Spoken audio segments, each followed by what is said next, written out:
Sa video na ito ay bibigyan po natin ng linaw ang isang bagong balita tungkol po kay Pi Network. Ayon po sa mga technical indicators, si Pi ay naglabas ng kanyang unang major bullish signal mula pa noong July 1. Oo mga ka-crypto, may sinyalis na tayong nakikita na baka muling bumangon itong si Pi mula sa kanyang pagkakalugmok nitong mga nakaraang linggo. Pero ang tanong ay tuloy-tuloy na kaya ito? O baka panandalian lang ang kanyang pagtaas? Alamin natin ang sagot dyan sa pamamagitan po ng masinsinang pagtingin sa mga technical indicators gaya po ng MACD at saka balance of power. Pati na rin kung ano po ang magiging epekto nito para sa atin bilang mga Pinoy crypto traders at investors. Pero bago po tayo magpatuloy, ay pakibasa na lamang po muna ang disclaimer dito sa ibaba ng ating screen. Yan, simulan po natin sa kung ano po ang ibig sabihin ng pagtaas ng presyo ni Pi na 4%. Yan, tumaas po kasi si Pi ng 4% sa loob lamang ng nakalipas na 24 oras. Sa mundo po ng crypto, hindi po biro ang ganitong galaw. Lalo na kung nanggaling sa isang long bearish session, long bearish session o yung panahon na puro pagbaba lang ang presyo. Ang pagtaas po ng 4% ay hindi lang basta-bastang galaw. Ayon po sa technical analysis, ito po ang siyang nagtulak para magkaroon ng bullish crossover sa MACD indicator ni Pi. Ayan, pero para po sa mga baguhan dito, ay ano nga ba ang MACD? Ayan. Ang ating nakikita rito, ayan, ay ang chart po ng MACD. Ayan, ito po ay ang moving average convergence divergence na isang technical indicator na ginagamit po ng mga traders. Maraming traders para malaman kung papunta na ba sa buying trend or selling trend ang isang crypto. May dalawang linya po ito. Yan po yung nakikita natin sa ibabang bahagi nito. Yan po ang MACD line at ang signal line. Kapag ang MACD line ay tumawid pataas or nag-cross pataas sa signal line, ibig sabihin ay nagkakaroon po ng bullish momentum o sinyalis na nagsisimula ng lumakas ang mga buyers sa market. Ito po mismo ang nangyari kay Pi kamakailan lamang. Kaya ang crossover na ito ay unang beses na nangyari simula pa noong July 1. Kaya't ito ay tinuturing na isang malaking bullish signal. Ayan. Ngayon ay ano po ang ibig sabihin ng bullish crossover ni Pi sa MACD indicator na ito? Kapag nakita ng mga traders ang bullish crossover dito sa MACD, automatic na tinitignan nila ito bilang isang buy signal. At bakit? Kasi ibig sabihin nito ay may mga bagong pumapasok na mga buyers or bumibili. Kaya tumataas po ang demand. At kapag tumaas ang demand, natural po na susunod ang presyo paakyat. Pero kahit na may crossover na, mahalaga pong tandaan na pareho pa ring nasa ilalim ng zero ang MACD at signal line. Ayan, ibig sabihin ay galing pa rin po siya sa matagal na bearish trend. Pero may sinyalis na nagsisimula na itong mabasag. Ngayon ay ano pa bang ibang mga technical indicators ang nagpapakita ng pagbangon or recovery ni Pi?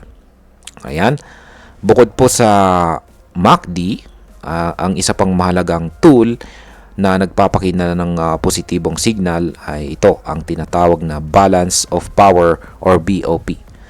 Yan, sa daily chart time frame ng Pi USD trading pair ay makikita po natin ang BOP reading na ito na nasa value na 0.61. Ang ibig sabihin po nito ay mas malakas na ngayon ang mga buyers kaysa sa mga sellers. Kung positive po ang BOP reading, pinapakita po nito na hawak ng mga bumibili ang momentum na pwede pong magtulak ng panibagong pag-akyat ng presyo. Sa madaling salita ay parang sinasabi po ng market ngayon na sandali lang, kami naman ang magdadala ng presyo pataas. Ayan. Ngayon ay pag-usapan naman po natin ang mga resistance. Yan, kasalukuyang resistance ni Pi Network. Sa ngayon, si Pi po ay nasa ilalim pa rin ng kanyang resistance level na 0.477.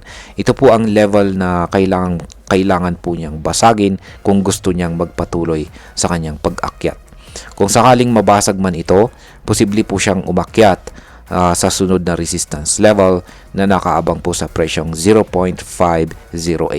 Ngunit may malaki pong kondisyon dito. Kailangan po ng fresh buying pressure o bagong mga buyers na papasok sa market para itulak ito pataas.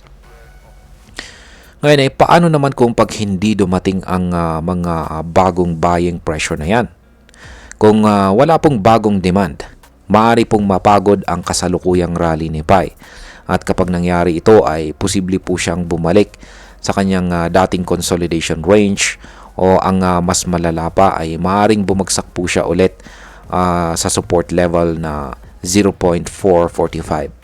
Ito po ang tinatawag na bull trap, kung saan ay aakyat ng kaunti ang presyo para akitin ang mga traders pero babagsak din agad kapag wala nang pumasok na buyers. Ayan. Ngayon ay ano naman po ang ibig sabihin nito para sa atin bilang mga Pinoy crypto traders at investors? Para po sa atin bilang mga Pinoy na sumusubaybay dito kay Pi Network ay magandang balita ito. Ibig sabihin ay kahit papaano ay may gumagalaw na ulit sa presyo ni Pi. Pero hindi ito rason para mag-all-in agad tayo.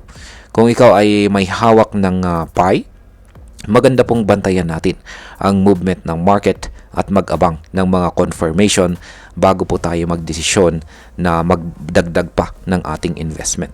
Ang mga ganitong technical signals ay sinyalis lamang at hindi po garantiya. Lalo na't hindi pa listed si Pi sa mga major exchanges kaya wala pa talagang real market price. Para naman po sa mga nag-aabang kung kailan ba pwedeng i-cash out ang Pi, itong bullish signal na ito ay maaari pong magbukas ng mga bagong posibilidad sa hinaharap. Yan, lalo na kung maraming investors ang magkakaroon ng tiwala ulit sa project na ito. At bilang panghuli, ang masasabi ko naman tungkol dito ay sa totoo lang, nakakatuwang makita ang galaw na ito mula kay Pi matapos po ang ilang linggong kanyang pananahimik. Para po sa mga matagal nang naniniwala sa project na ito, isang validation ito na hindi pa tapos ang laban ni Pi Network. Pero tandaan po natin, technical signal pa lamang ito at hindi pa fundamental change. Kailangan pa rin nating tignan ang roadmap ni Pi Network, kung kailan ba talaga magiging fully open ang mainnet at kung gaano po kaseryoso ang team sa kanilang vision. Sa ngayon, ang pinakamahalaga po ay ang manatiling alerto, maging edukado at huwag pong padalos-dalos sa ating desisyon. Gamitin po natin ang mga tools tulad po ng MACD at BOP bilang gabay.